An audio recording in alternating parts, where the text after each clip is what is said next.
Today we're going to be talking about the Antonine Plague, a calamity so terrible that the Roman Empire would never fully recover from it. During the reign of the co-emperors Verus and the philosopher king Marcus Aurelius in 165 AD, a plague struck the Roman Empire that would last a full 15 years and then return in 189 AD to ravage Rome once again. It's believed it could have been a pox of some kind, a smallpox, but it's not really known for sure what exactly this was. Suffice to say that it killed between 5 and 10 million people, and it likely killed between 10 and 20% of the population. The plague correlated with the beginning of Rome's economic decline, and was an occasion of great rumor and disinformation. Plague is an agent of chaos, and there were those who were fully willing to exploit this as an opportunity. Origin of the plague, according to the Romans, occurred during the sack of Parthia. Led by co-emperor Verus, the Roman army desecrated the temple of Apollo and carried off his statue. According to Marcellinus, the following events occurred. It is said that after the same statue had been carried off and the city burned, the soldiers, in ransacking the temple, found a narrow crevice. This they widened in the hope of finding something valuable. But from a kind of shrine, closed by the occult arts of the Chaldeans, the germ of that pestilence burst forth, which after generating the virulence of incurable diseases in the time of the same Verus and of Marcus Aurelius, polluted everything with contagion and death from the frontiers of Persia all the way to the Rhine and to Gaul. So here, Marcellinus is claiming that they found some kind of occult shrine that they opened, and from that, from this unholy shrine, the pestilence burst forth. Alternatively, it was said to have arisen in Babylonia when a pestilential vapor escaped from a golden casket that a soldier had smashed open in the temple of Apollo. From there, it spread over Parthia and the whole world. So either way, the origin of this plague comes from the Romans desecrating the temple of Apollo and something bursting forth from there, whether it be by magical means or by the wrath of Apollo himself. Whether or not this was like the wrath of Apollo or by magical means, what is clear is that Verus's army was infected by plague and they brought it back with them to Rome. Now the Greeks had a similar thought, that this plague was indeed caused by magic. We'll read now from this text here. This is a magical inscription here, instructions that would save the city, or attempt to save the city of Ephesus and of Sardis from the Antonine Plague. This tablet was passed around in numerous places. These instructions were carried out to attempt to rid them of the plague in multiple city-states. It says, "Approach, Artemis of the fair quiver, born from the same stock as I am, for she is the leader of the whole city. Nurse of your family, increaser of men, giver of fruits, bring in her image shining with gold from Ephesus, and set it up in a temple with joy in your hearts. She will ward off your sufferings and dismiss the man-destroying spells and poisons of the plague, melting the wax-molded dolls by night with the flames of her fire-bearing torches, the evil tokens of the mage's craft." So what they're planning on doing here, they believe, can you tell this is a good book? What they're planning on doing here is they believe that the witches' dolls, these voodoo dolls, are responsible, and that if they burn all of them in the city, it will stop the plague, and that this is the responsibility of a witch. So the Romans are going to do absolutely everything they can to try to stop this thing, right? They're going to turn to medicine. They're going to try it. They have to, right? they're going to erect statues of Apollo everywhere, right? Because it's his temple that was desecrated in Parthia, Babylonia, and they believe that Apollo is smiting them. So they're doing everything they can to please Apollo with prayers, with sacrifices, with erecting new statues and temples. They're even consulting the oracles and the sibyls for advice on what to do here. None of this is going to satiate Apollo. And so they're going to have to take preventative measures. These Romans, to quote Herodian here, at the direction of their doctors, those who remained in Rome filled their nostrils and ears with fragrant oils and used perfume and incense constantly. For some said that the sweet odor entering first filled up the sensory passages and kept out the poison in the air. Or if poison should enter, it would be neutralized by the strong odors, right? That's the theory of miasma, or miasma, whichever one, that we're talking about here. In our last video, in the introductory video, about the foul smells in the air and how they were the carriers of disease, right? Something in the air. And while this wasn't going to save them, at least told them, hey, I should get away from dead bodies. My neighbor's house, everybody died in it of plague. There's a smell. I shouldn't go in there because of that, right? So it at least taught them something. And no, stuffing your nose with, herbs wasn't gonna help, unfortunately. Cruel disorders gain such heights that all the healing art is powerless even to mitigate them. It has been provided as a means of safety that no one shall visit a friend suffering from such a disease. Right? And so what they're doing is they're quarantining themselves. And in fact, they're going to go on to say that a servant who visits another friend, like they send out a servant to visit and check on them, they can't come back into the house until they've purified with a bath, right? So they're aware, right? Bath's not going to help, but they're aware of the idea of quarantining here, and they are using it. This terrible plague is told to us by many sources.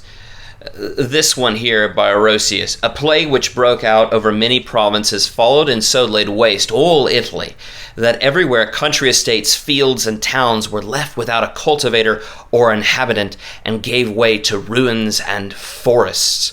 So the farmers have died, the shepherds have died, those who cultivate crops have died, and what is going to ensue is famine and starvation. This, according to Herodian, the plague, however, continued to rage unchecked for a long time, and many men died, as well as domestic animals of all kinds. Famine gripped the city at the same time. He's then going to actually blame Marcus Aurelius for this, for hoarding all the grain and not doling out more of it to people. So they are blaming their emperors, right? They're blaming Varus for bringing this back, right, from Parthia or Babylon.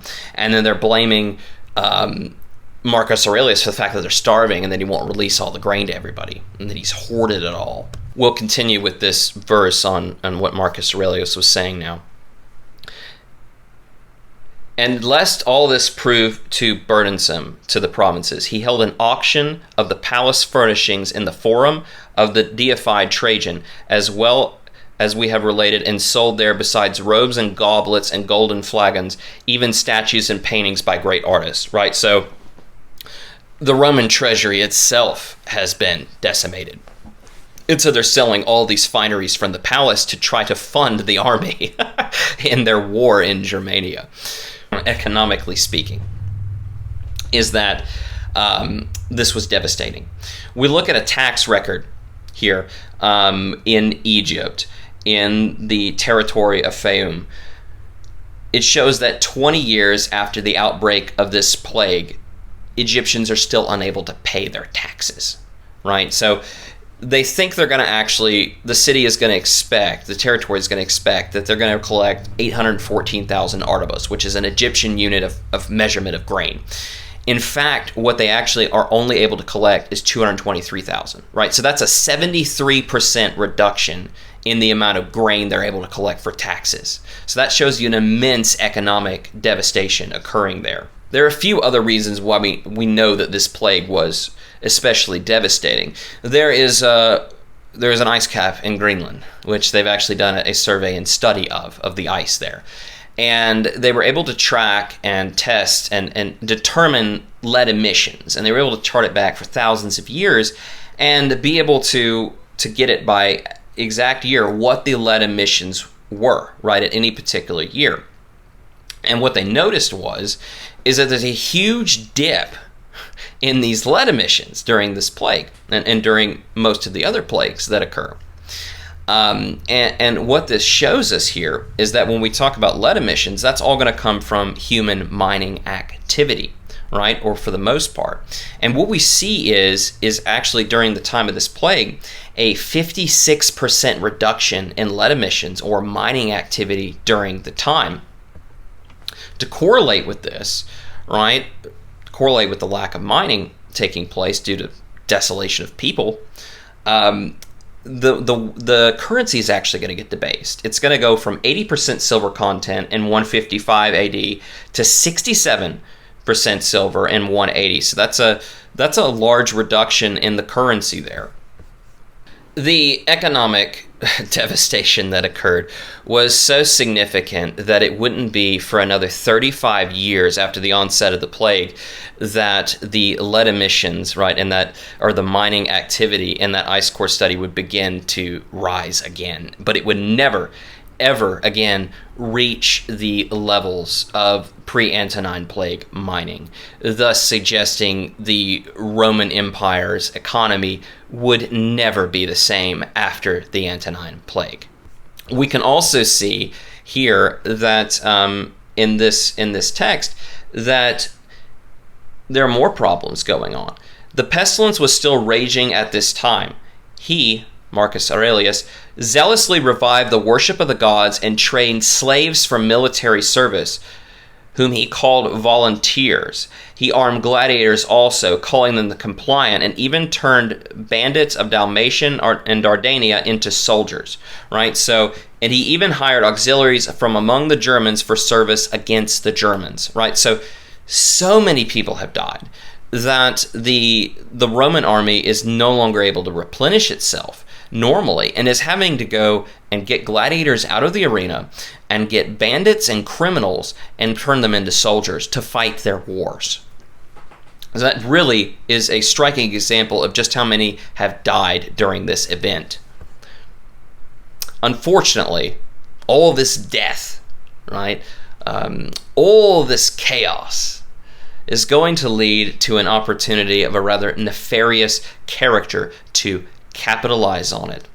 And the reason he's going to be able to capitalize on it is because certain things aren't working, right? They are trying the typical ways of sacrificing animals, right? They're even gonna go and talk to the oracles. They're going to talk to the sibyls. They're going to do what they can to find a way to stop this, and nothing is going to work. One of the oracles they're going to consult, the Oracle of Clarus, that's going to be what the oracle tells them is going to be to ward off the plague is going to be spread everywhere, right? So the Oracle of Clarus' message is such that it's going to be abundant, right? And it's more or less just erecting a statue of Apollo and conducting animal sacrifices. But this inscription of what this Oracle of Clarus said is found, archaeologists have found it in Italy, in Greece, in Asia Minor, in Spain, Morocco, Egypt, Ukraine, Britain, and even Germany, right? So it's spreading everywhere, right? So we know the plague is in all of these places right now, and that people are so desperate, they are seeking the advice of the Oracle of Claros, and they're spreading it everywhere to try to help everyone, right? Not everybody was so nice. Not everyone was trying to help, unfortunately. In 189 of the recurrence of the plague coming back, they're going to state here, a pestilence as great as any I know took place, for it should be noted that 2,000 persons several times died in Rome on a single day. Many more, not merely in the capital, but throughout almost the entire empire, perished by the hands of scoundrels who smeared deadly drugs on tiny needles and for pay infected men with the poison by the means of these instruments. So there's so much hysteria and chaos, and nobody knows what's going on. But they've come up with this rumor, this misinformation, that there are people going around poking people with poison needles, and that's what's causing the sickness, or at least part of it.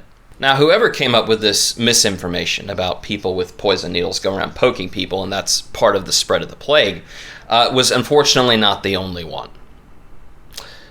The biggest misinformer this entire period is going to be a false prophet and cult leader, a prodigious one named Glycon, who is going to serve to cause the further death of Romans through its falsehoods and the spread of misinformation regarding fake cures and false spells of protection.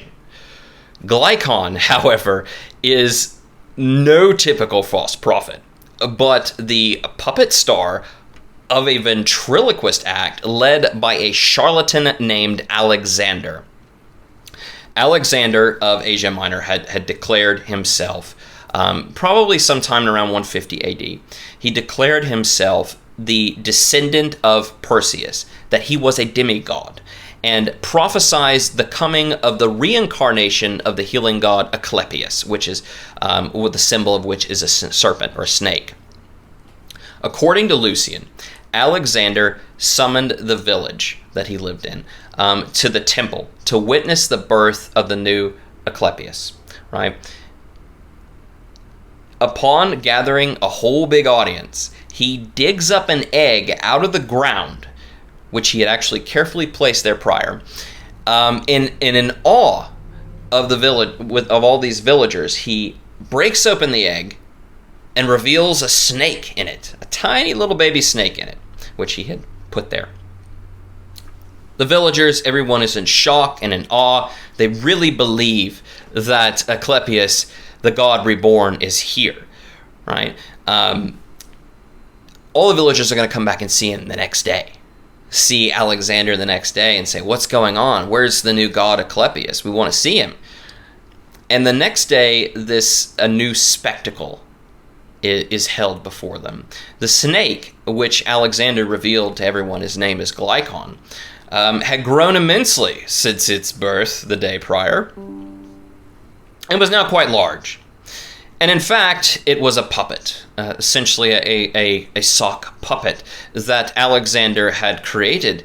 And he began a ventriloquist act, all right, with this sock puppet that would talk to everyone and prophesy the future and tell them advice and give them what they wanted to hear. And for everyone who came to visit, and charged a drachme and 2 obols for every question and advice he offered. The cult's popularity would spread from Asia Minor to the Greek mainland and then to Italy itself. This cult is going to grow in such popularity, not just with the simpletons who are easily fooled by this kind of thing, but with nobles as well. He's going to convince a Roman governor in Asia Minor to marry his daughter to. He's also going to convince the emperors to make a coin in his image, commission a coin in his image that features him on the front and a snake, a serpent, on the back. And there's actually archaeologists have found them, and here's some examples of them here. So clearly this was a very widespread cult. He's next going to convince Marcus Aurelius, right? Marcus Aurelius is actually going to ask for the help of Alexander and his little snake to make a prophecy for him and what he should do in this war against Germania. And what Glycon is going to tell him, Marcus Aurelius, the advice from this false prophet, is going to be that hurl into the pools of Ister the stream that from Zeus taketh issue, hurl, I command you, a pair of Sibyl's faithful attendants, beasts that dwell on the mountains, and all that the Indian climate yieldeth of flower and herb that is fragrant, Amain there shall follow victory and great glory, and welcome peace in their footsteps. And he recommends they cast 2 lions into the river Danube alive, together with a bunch of perfumes and magnificent offerings, right? So they do this. Aurelius and the army do this. They throw 2 lions into the river, and they swim across the river into enemy territory, and the barbarians slaughter them with clubs, thinking them some kind of foreign dogs or wolves. And tremendous disaster, according to Lucian, befell our side, in which a matter of 20,000 were wiped out at a blow. Then came what happened at Aquila, and that city's narrow escape from capture. To meet this issue, Alexander was flat enough to deduce the Delphian defense in the matter of the oracle given, that the god had indeed foretold victory, but had not indicated whether it would go to the Romans or to the enemy, right? So this idiot gets 20,000 of Marcus Aurelius's troops killed, and then, of course, says, well, I didn't say the victory would be for you. I just said there'd be a great victory, right? And so he gets away with it. This character is going to, when it comes to the plague occurring at the time, is going to cause the deaths of even more people. No sooner did Alexander get Italy in hand than he began to devise even more ambitious project and sent oracle mongers everywhere across the empire, warning the cities to be on their guard against plagues and conflagrations and earthquakes. He promised that he would himself afford them infallible aid so that none of these calamities should ever befall them. There was one oracle which he dispatched to all the nations during the pestilence. It was just a single line of verse. Phobos, the god unshorn, keepeth off plague's nebulous onset. This verse could be seen everywhere, written over doorways as a charm against the plague, but in most cases it had the opposite result to that intended. By some chance, it was those very houses on which the verse was inscribed that suffered the most. I don't mean that they were stricken specifically on account of the verse, but by some chance or other that's what happened. Perhaps the residents neglected the usual precautions because of their confidence in the oracle, and so carelessly didn't help the oracle in combating the disease. They just trusted the syllables to defend them, and the unshorn Phobos to drive away the plague with his arrows, or what they're referring to as Apollo. All right, so this verse, right, he's like, you're going to be protected. Glycon is going to tell people, this sock puppet is going to tell people, you're going to be protected. Just write this verse on your doorways, everywhere, and no harm is going to come to you. But harm did, and thousands are going to die because of this false cure handed out by this puppet. So, at minimum, we're talking 23,000 deaths that Glycon is going to cause, 20,000 from terrible advice during a battle, and also from offering out this fake cure. His oracle mongering is going to be so prolific that actually there was an amulet of protection, this statue found in the Thames River in London, and it just goes to show just how prolific the spread of this nonsense was. Glycon, Alexander, the man behind the puppet, is going to get his comeuppance. He's going to die at the age of 70, being devoured by flesh-eating worms that eventually cost him his leg and then his life. So a very fitting death for a man who peddled in the worm of a snake god to end up being devoured himself by the worm. This tragedy puts on full display the deadly effect of misinformation and disinformation in a time of chaos, right? A plague is an immense time of chaos, and Alexander was more than happy to capitalize on it, and in doing so cause the death of tens of thousands of people. To put this into a little bit of perspective, we'll read from something Marcus Aurelius had to say. It's very poignant, which makes sense. He's the philosopher king, after all. All that comes to pass, even illness and death, should be as familiar as the rose in spring and the fruit in autumn. To bear in mind constantly that all of this has happened before and will happen again. The same plot from beginning to end, the identical staging. Produce them in your mind as you know them from experience or from history. All just the same, only the people are different. All right, so these were very real people that died in this terrible tragedy, that were killed by the plague, that were women, men, husbands, wives, children, sons, daughters that died of this plague. And additionally, it was husbands, wives, daughters, sons that died by the poisonous lies of Glycon.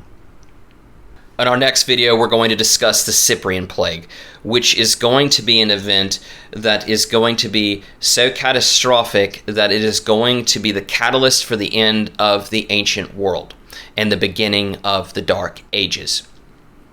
The Romans are going to answer this terror upon them with what they know best, violence, and they're going to begin persecuting and start beginning an immense genocide upon the Christians in the empire. We're going to cover that in our next video and all of the chaos that occurs, and ultimately this next video is going to be covering what is an event that is a catalyst for the downfall of the Olympian religion and the rise of Christianity. Thank you all so much for watching. I really hope you enjoyed it, and please watch the next video. Thanks, everybody.